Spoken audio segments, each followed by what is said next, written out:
Donald ট্রাম্পের সময়টা হয়তো ভালো যাচ্ছে না।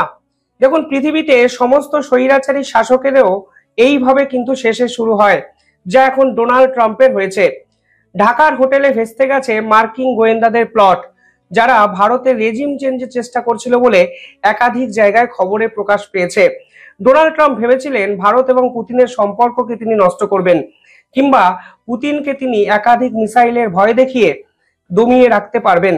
তবে এবার কাউন্টার অ্যাটাকে যে পুতিন এবং ভারত একত্রে গেছে, তার প্রমাণ কিন্তু বারবার আমরা পাচ্ছি। ডোনাল্ড ট্রাম্পকে পাল্টা জবাব দিয়ে এবার পুতিন যে কাণ্ডটি করলেন, তা বিশ্বে এর আগে কেউ কখনো ভাবতেই পারেনি। 14,000 কিলোমিটার রেঞ্জের একটি মিসাইল টেস্টিং, যা নিউক্লিয়ার ক্রুজ মিসাইল, যা বিশ্বের কোনো রাষ্ট্রের কাছে নেই, কেউ এখনো অব্দি টেস্টিং করেনি। তাই এবার রাশিয়া করে ফেললো আর্কটিক রিজিয়নে, যার ফলে রাশিয়া কিন্তু তাদের নাগালে আমেরিকা সহ গোটা ইউরোপকে নিয়ে চলে এলো।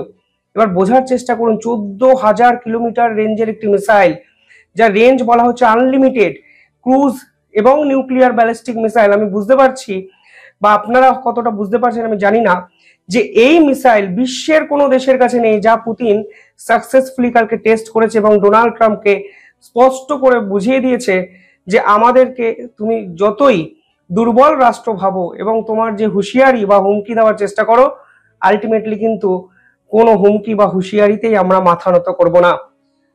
কালকে থেকে দিনভর বিভিন্ন পত্রপত্রিকায় এই খবর সামনে এসছে, যেখানে বলা হচ্ছে বুরেভেস্তিনিক মিসাইল টেস্টিং পুতিন করেছে।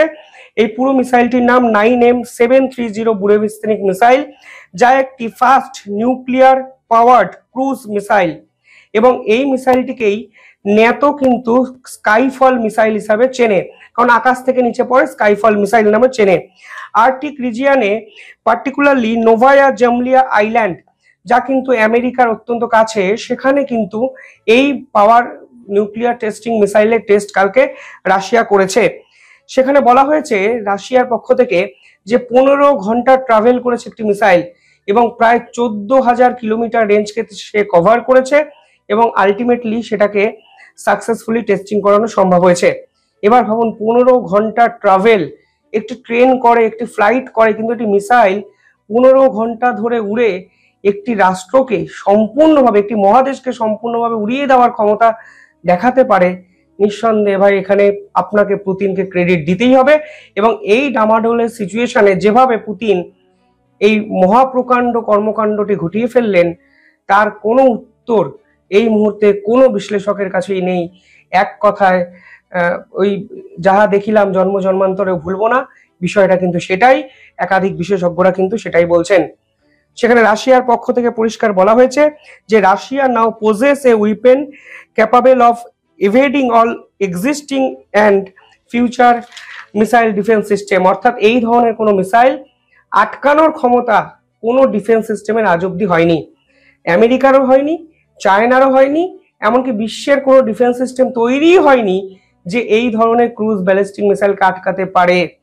ফলে আপনারা বুঝতেই পারছেন যে পুতিন কি কর্মকাণ্ডটি ঘটিয়ে ফেলেছেন, যাতে আমেরিকা সহ ন্যাটো, ইউরোপ, ইউক্রেন রীতিমতো কাঁপতে শুরু করেছে। যে বিশ্লেষণ, যে তথ্য আমাদের সামনে আসছে, সেখানে বলা হচ্ছে এই নিউক্লিয়ার ক্রুজ মিসাইল যে রেঞ্জ, তা আনলিমিটেড 14,000 কিলোমিটার টেস্টিং করেছে রাশিয়া। কিন্তু এটি এমন এক টেকনোলজিক্যাল কনসেপ্টে বানানো, আমি একটু আপনাদের বলবো সেই কনসেপ্টটি, যেটি আনলিমিটেড একটি রেঞ্জকে কিন্তু কভার করতে পারে। স্পিড এখনো অবধি যেটা জানা যাচ্ছে 0.8 থেকে 0.9 ম্যাক। পরবর্তীকালে ডিউরেশন 15 ঘন্টা এটি আকাশে উড়েছে, এবং এটি গ্রাউন্ড লঞ্চ করা সম্ভব হয়েছে। দেখুন, এই বুরেভেস্তিনিক মিসাইল একটি কম্প্যাক্ট নিউক্লিয়ার রিঅ্যাক্টরকে কাজে লাগিয়েছে। ফলে এই পার্টিকুলারলি মিসাইলগুলো দুরকম টেকনোলজিতে কিন্তু উড়তে পারে বা চলতে পারে।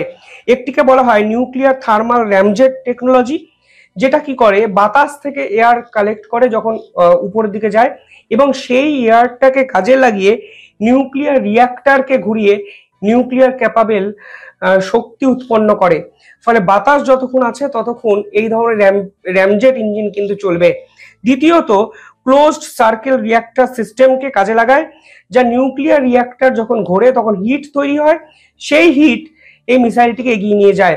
এখানে রাশিয়া কিন্তু প্রথমটা অর্থাৎ নিউক্লিয়ার থার্মাল র্যামজেট টেকনোলজি প্রয়োগ ঘটিয়েছে, যা কিন্তু বিশ্বে এর আগে কেউ কখনো ভাবেইনি। অর্থাৎ যতক্ষণ আকাশে বায়ু থাকবে, বায়ুমণ্ডল থাকবে, ততক্ষণ এই মিসাইল ট্রাভেল করবে, সে আমেরিকা হোক, সে ইউরোপ হোক। কিছুদিন আগে ডোনাল্ড ট্রাম্প হুঁশিয়ারি দিয়েছিলেন পুতিনকে। আজকে তিনি বুঝতে পারছেন তিনি হয়তো ভুল লোকের সঙ্গে পাঙ্গাটা নিয়ে ফেলেছেন। কিছুদিন আগে তিনি বলেছিলেন তিনি ইউক্রেনকে থমাহক মিসাইল দেবেন। এই থমাহক মিসাইল আদ্যিখালের একটি মিসাইল এবং এটিও নিউক্লিয়ার ক্যাপাবল মিসাইল। তিনি বলেছিলেন আমরা ইউক্রেনের হাতে এই থমাহক মিসাইল তুলে দেবো, তাহলেই পুতিন ভয় পেয়ে আমাদের সঙ্গে পিস ডিলে চলে আসবেন।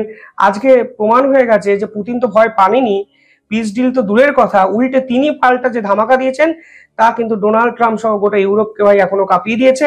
বিভিন্ন জায়গায় বিভিন্ন লেখালেখি, লোকে এখন একটা ঘোরের মধ্যে আছে যে 14,000 কিলোমিটারের একটি মিসাইল দেখতে কেমন হয় সেটাই তারা এখন ভাবছে যে কিভাবে পুতিন এই অসাধ্য সাধনটি করলো। দেখুন, শুধুমাত্র ডোনাল্ড ট্রাম্প শান্তির দূত হিসাবে নিজেকে যে এস্টাবলিশ করতে চাইছেন সেটা নয়, আমেরিকা কিন্তু এই মুহূর্তে বিভিন্ন দিক থেকে বিভিন্ন যুদ্ধ খেলা খেলতে শুরু করেছে। রাশিয়াকে তারা প্রথমে উস্কানি দিল, তারা প্রথমে ভারতের সঙ্গে পাঙ্গাটা নিল, ভারতের গোয়েন্দা দপ্তর তাদেরকে হিট করার চেষ্টা করলো, নরেন্দ্র মোদীর পলিটিক্যাল কেরিয়ার শেষ করে দেবো এইরকম একটা হুমকি হুঁশিয়ারি দিল। এবং যে খবর এবার সামনে আসছে সেখানে বলা হচ্ছে ডোনাল্ড ট্রাম্প খুব তাড়াতাড়ি ভেনিজুয়েলার বিপক্ষে যুদ্ধ ঘোষণা করবেন। একাধিক রিপোর্ট সামনে আসছে, সেখানে বলা হচ্ছে the US is preparing war in Venezuela. ইতিমধ্যে ভেনিজুয়েলা চারিদিক থেকে ইউএস মিলিটারি, মেরিটাইম সিকিউরিটি যে পার্সোনাল আছে তারা কিন্তু ভেনিজুয়েলাকে ঘিরে রেখে দিয়েছে। এমনকি বিভিন্ন বিশ্লেষক বলছেন এই মুহূর্তে একটি ছোট্ট ভুল, ছোট্ট স্টেপ একটি কিন্তু এই অঞ্চলে যুদ্ধ ডেকে আনতে পারে। ভেনিজুয়েলার বিপক্ষে ডোনাল্ড ট্রাম্পের রাগটা কি? দেখুন, ডোনাল্ড ট্রাম্প ক্রমাগত ভেনিজুয়েলার প্রেসিডেন্টকে টার্গেট করছেন এবং প্রেসিডেন্ট একটি ভিডিও ভাইরাল হয়েছে যেখানে তিনি নিজে বলছেন আমি এই মুহূর্তে কোনো ক্রেজি ওয়ার চাই না, একমাত্র শান্তি চাই, piece forever, piece forever. Not war, not war, not war. Just peace, just peace, just peace, forever, forever, forever. Peace forever. No crazy war. No a la guerra loca. No crazy war, no crazy war. Please, please, please. Yes, peace, peace forever, peace forever. Victory forever defeats. Victory forever defeats. Esto se llama lenguaje tarzaneado. Si se traduce al español tipo Tarzán sería no guerra, no guerra, no querer guerra, no a la guerra de los locos, no a la locura, a la guerra. অর্থাৎ ভেনিজুয়েলার মতো একটি দুর্বল রাষ্ট্রকে চারিদিক থেকে ঘিরে Donald Trump বাহাদুরি দেখানোর চেষ্টা করছেন। যদিও এই ভেনিজুয়েলাকে ফুল সাপোর্ট রাশিয়া এবং চীন করবে তা কালকে আবার তারা ঘোষণা করে দিয়েছে। ফলে সব মিলিয়ে ডোনাল্ড ট্রাম্প যেখানে ঢুকছেন সেখানে জিততে তো পারছেনই না, উল্টে আমেরিকার নাকটিকে কেটে তিনি মান সম্মান সমস্ত আমেরিকা ধূলিসাৎ করছেন। এবার ভেনিজুয়েলার বিপক্ষে রাগটা কি? ডোনাল্ড ট্রাম্প আমেরিকার মানুষকে একটা অদ্ভুত তথ্য খাইয়ে দিয়েছেন।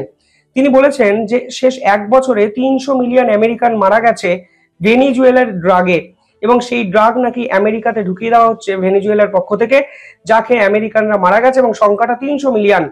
এবার এখানে একাধিক রিপোর্ট সামনে এসেছে যেখানে বলা হচ্ছে ভেনিজুয়েলা সরাসরি আমেরিকার মার্কেটে কোনো ড্রাগ ঢোকায় না, তারা মেক্সিকোর কাছে বিক্রি করে। এবং যে ড্রাগের কথা বলা হচ্ছে সেই ড্রাগ কিন্তু চায়না তৈরি হয়, চায়না থেকে যায় মেক্সিকো, মেক্সিকো থেকে আমেরিকায়। এবার ভেনিজুয়েলাকে হঠাৎ করে টার্গেট করার কারণ হলো তেলের খনি। আপনি যদি তথ্য দেখেন দেখবেন ভেনিজুয়েলাতে এই বিশ্বের সব থেকে বেশি অয়েল রিজার্ভ আছে, আর এই মুহূর্তে ডোনাল্ড ট্রাম্প কিন্তু সেই অয়েল রিজার্ভ গুলোর 30 থেকে 40% টার্গেট করতে চাইছে। আর আমি যদি ধরেও নিই তর্কের খাতিরে যে ভেনিজুয়েলাতে ড্রাগ পাওয়া যায় এবং সেই ড্রাগ খেয়ে আমেরিকার লোকেরা মারা গেছে, তাহলে ভেনিজুয়েলাকে আক্রমণের কারণটা কি? আমি ড্রাগ যদি নিই, আমি যে দেশ থেকে ড্রাগ নিয়েছি সেই দেশকে কি আমার দেশ অ্যাটাক করবে? আমার ব্যক্তিগত চয়েস, আমার ব্যক্তিগত ধ্যান ধারণা যে আমি কোন ড্রাগ নেব কি নেব না। ফলে পুরো বিষয়টাই যে ভাওতাবাজি আজকে গোটা বিশ্ব বুঝতে পারছে। আজকে ভেনিজুয়েলার অয়েল রিজার্ভের যদি ডাটা দেখেন দেখবেন গোটা বিশ্বের সব থেকে বেশি অয়েল রিজার্ভ ভেনিজুয়েলাতে পাওয়া যায় এবং ডোনাল্ড ট্রাম্প এখন সেটিকে টার্গেট করছেন। যদি অয়েল রিজার্ভের কিছুটা অংশ তিনি নিতে পারেন, তাহলে হয়তো ডোনাল্ড ট্রাম্প, যিনি পয়সা ছাড়া কিছু বোঝেন না, তাহলে আমেরিকার লাভ হতে পারে, ট্রাম্পের লাভ হতে পারে। এবং এর জন্য ড্রাগ নামক একটা ফালতু ছুতোকে হাতিয়ার করে তিনি ভেনেজুয়েলার মতো দুর্বল একটি রাষ্ট্রকে আক্রমণ করতে চাইছেন, যদিও চায়না এবং রাশিয়া তাকে ব্যাক সাপোর্ট দেওয়ার চেষ্টা করছে।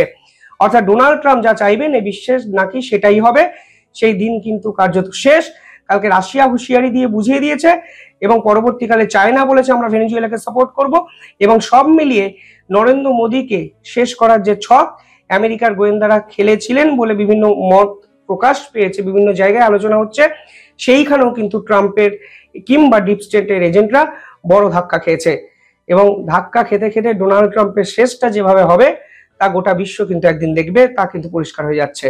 যাই হোক, আপনারা কিভাবে দেখছেন পুরো বিষয়টি কমেন্টে জানাবেন। দেখতে থাকুন দ্য ইন্ডিপেন্ডেন্ট বেঙ্গল। ধন্যবাদ।